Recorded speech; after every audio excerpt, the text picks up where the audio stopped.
smell so good. I can't keep my hands off of you. I was gonna come and just have a shower and a nice hot cup of coffee, but you excite me so much, I can't help myself. Like this has ever happened to me before.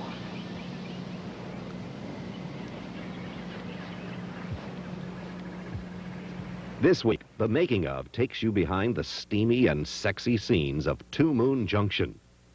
Destined to meet again and again, a beautiful woman from a powerful family and a restless carnival worker are drawn irresistibly to each other with a pull so strong it will unbalance both of their lives.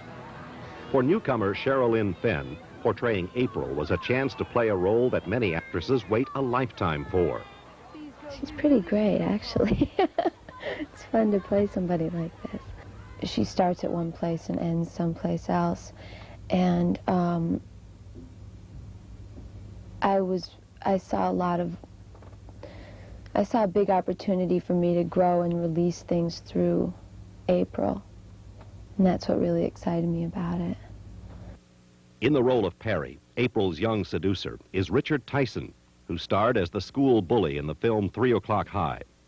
Tyson, like Cheryl Lynn Fenn, found his character totally fascinating. Yeah, when I read the script, I got turned on by it. I thought it was an amazing role. You know, I don't think there's been a role like this for the past 20 years in the movies.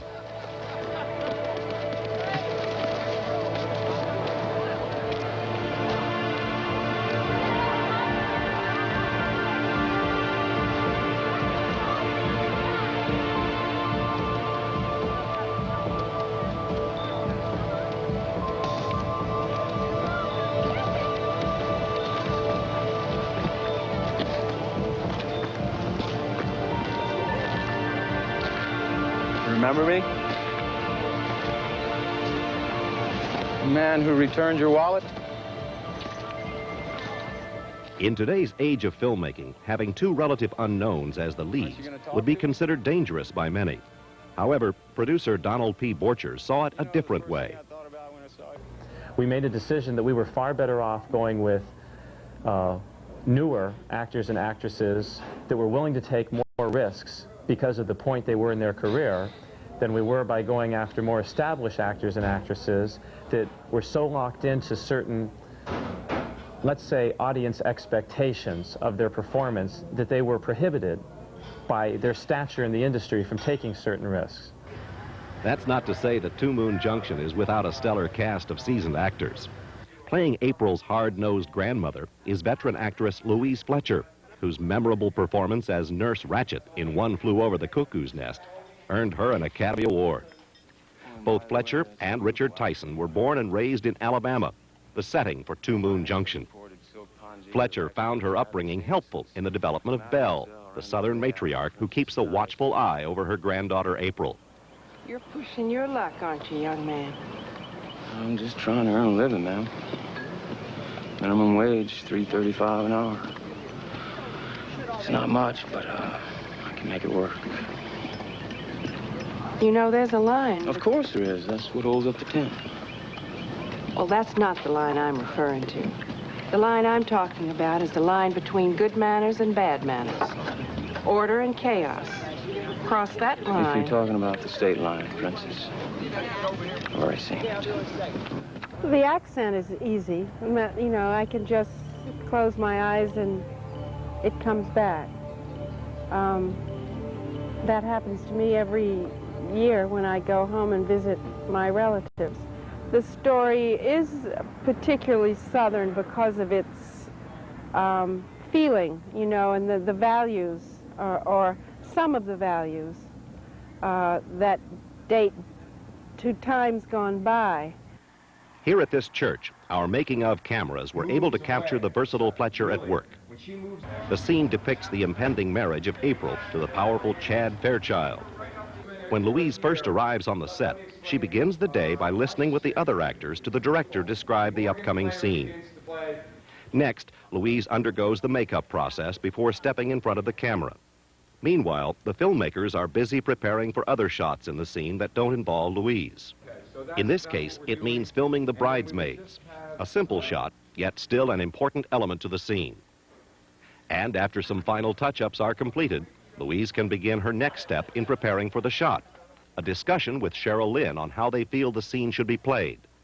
Imagine yourself a new young actress working with one of the most gifted actresses in film, and you'll have a pretty good understanding of how Cheryl Lynn felt. And Louise was just amazing to work with. She had so much. In starting out, when you look at a script and you work with with whomever you work with, you know, whether it's by yourself or with a coach. For me, it's with a coach. I always saw it a certain way, but once I started working with her, it was just amazing how the whole piece came to life.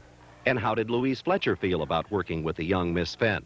I perceive her as someone who's very, very dedicated to her work, and the work is the important thing to her right now, and I recognize in her a lot of the way I was at that age and how important everything seemed to me, and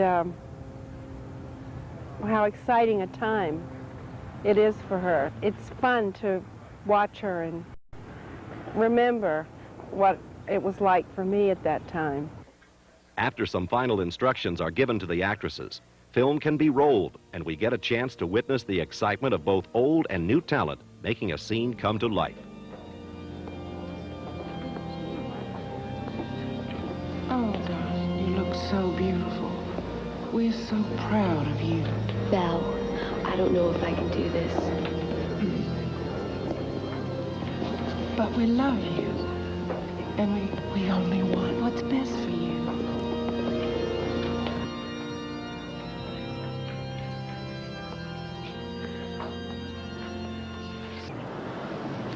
I was afraid this would happen. He will never interfere with your life again. Belle, what did you do? Belle. He asked me for money. I gave it to him. It's not true. He would never take money. Everyone has his price. Not him. When the making of returns, we'll meet the writer and director of Two Moon Junction, Zalman King.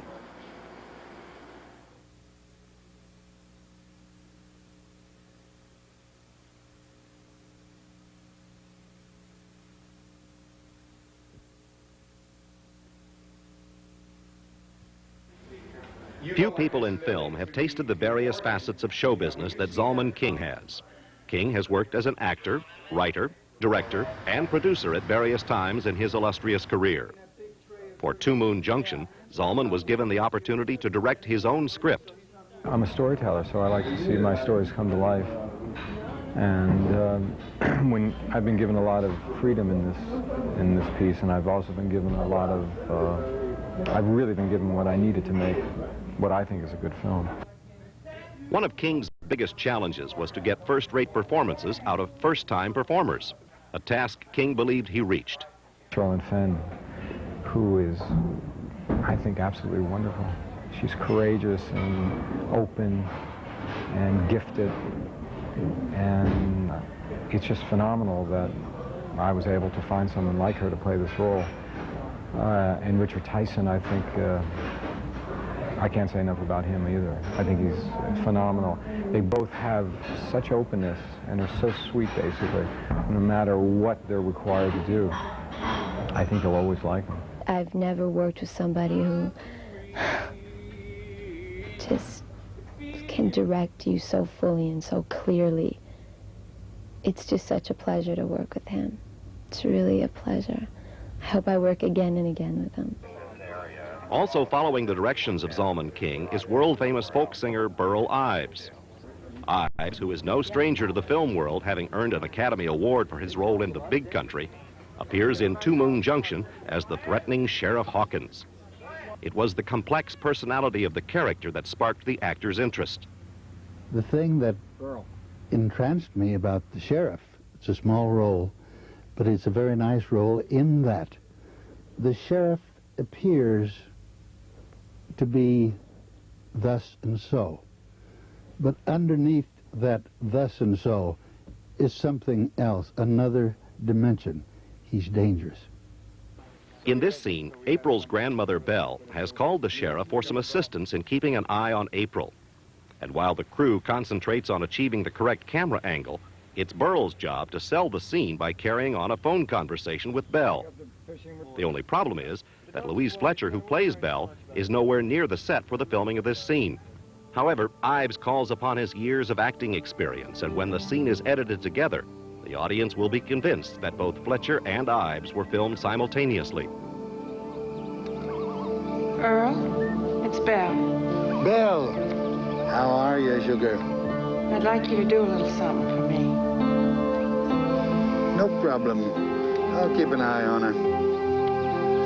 Remember, save me a dance at that wedding.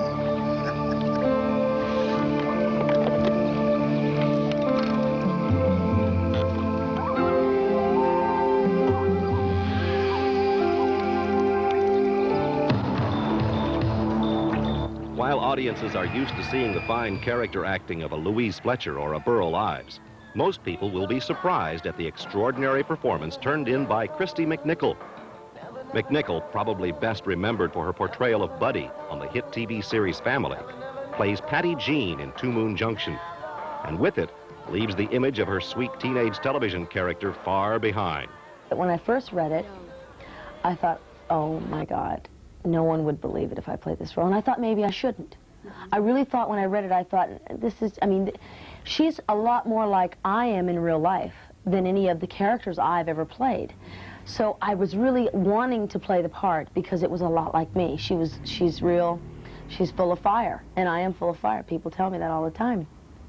So it was something I really wanted to do, but then I thought, how is the audience going to react to this? You know, are they ready for me to really do this? And I thought, they are. They have to be. I'm 25 now. For the role, McNichol was required to drive a truck in the film, a problem she could handle, or so she thought. Zalman says to me, you're going to have to drive a truck in the movie. And I go, yeah, that's no problem. I can drive a truck. I can drive anything. You know, I drove a school bus in Little Darlings. I can drive a truck. So he says, okay. Now, he didn't tell me that the truck was going to be an 18-wheeler semi. He just said truck. But then, getting to know me, he decided to make the truck because he thought it would be very cute with me, because I'm very small, in this big, huge semi-truck. So he calls me and he says, are you sure you don't want to come down and learn how to drive a truck?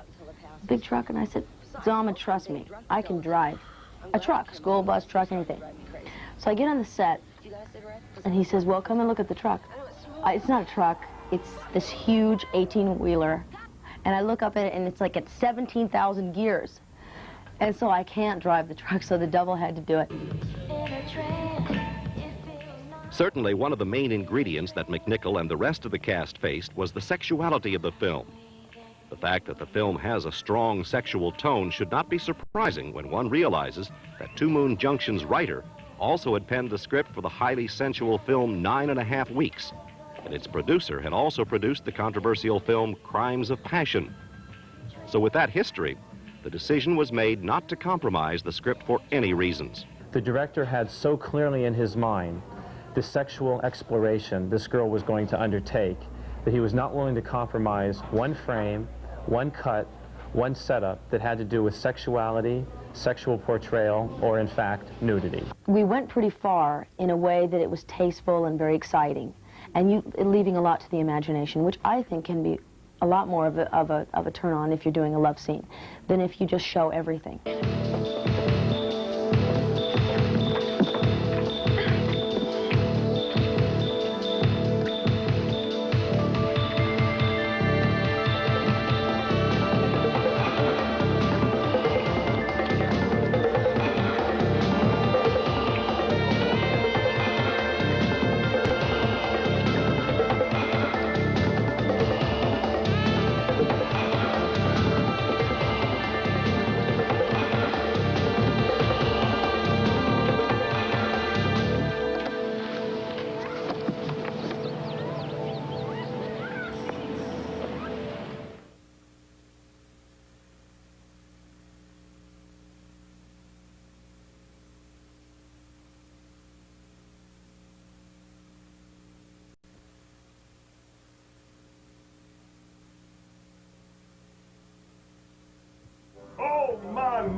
Two Moon Junction also features a brief but memorable appearance from 50s rock and roll star Screamin' Jay Hawkins.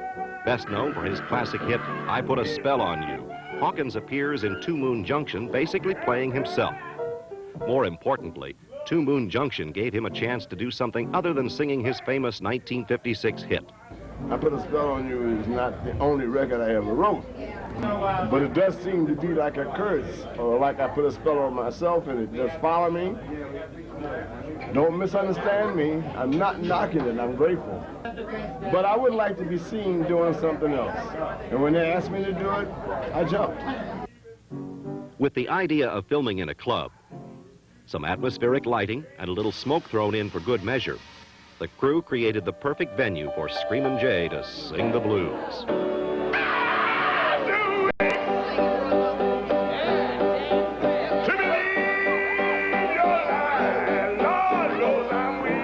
Although having people like Screamin' Jay and Burl Ives in the cast does add a certain amount of credibility to a picture, it is still up to Cheryl Lynn Fenn and Richard Tyson, the relatively unknown stars of the film, to make the picture work. Fortunately, their relationship worked on screen due to the mutual admiration felt off screen. Richard's wonderful.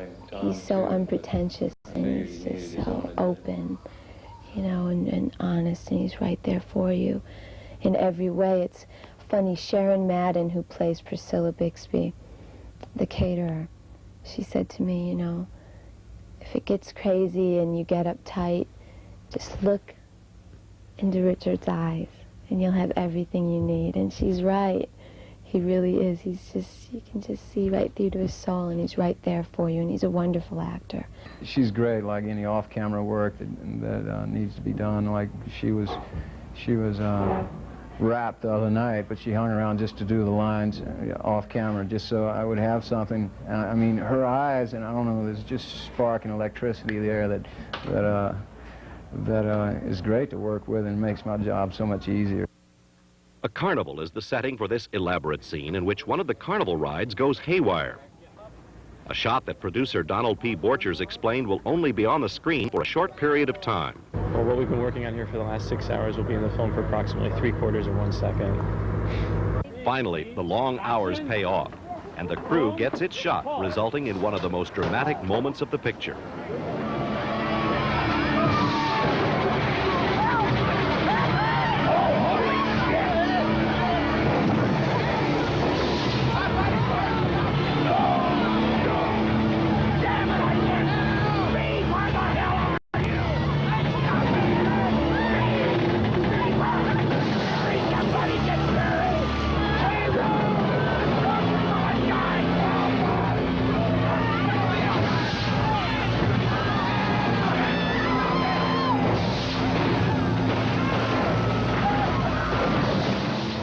Audiences will also recognize Hervé Villechaize in the carnival scene. Villechaize, best known for his role as Tattoo in the long-running TV series Fantasy Island, plays Smiley, the cynical carnival owner. In this scene, Perry, fed up with Smiley's obsession with money, confronts his boss on the way the carnival is operated. For this scene, several important elements must be filmed, each handled with great care. First, what is known in film as a master shot is done. A master shot will cover all of the essential action in the scene and can be used at any time in the editing process. Next up, the crew isolates itself on Richard Tyson delivering his lines. Now the close-up process is repeated on Villechaize. Then another master shot is done, this time with extras acting as a panicked crowd rushing from the carnival. Note how the crowd consists of the same 10 people running back and forth, something almost undetectable in the final version of the film. Finally, the diligent process of staging a fight sequence begins. The two main ingredients of any staged fight is to make it realistic, while at the same time making sure no one really gets hurt. Again, this sequence will be filmed several times from different angles, but when cut together will play as an exciting and realistic battle between Perry and the other carnival employees. Now let's look at how all this comes together in the final version of Two Moon Junction. Stay back!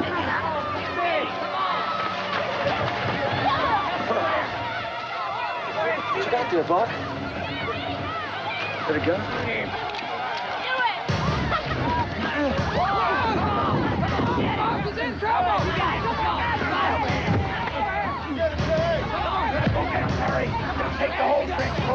and nice retarded boats of battleship Missouri.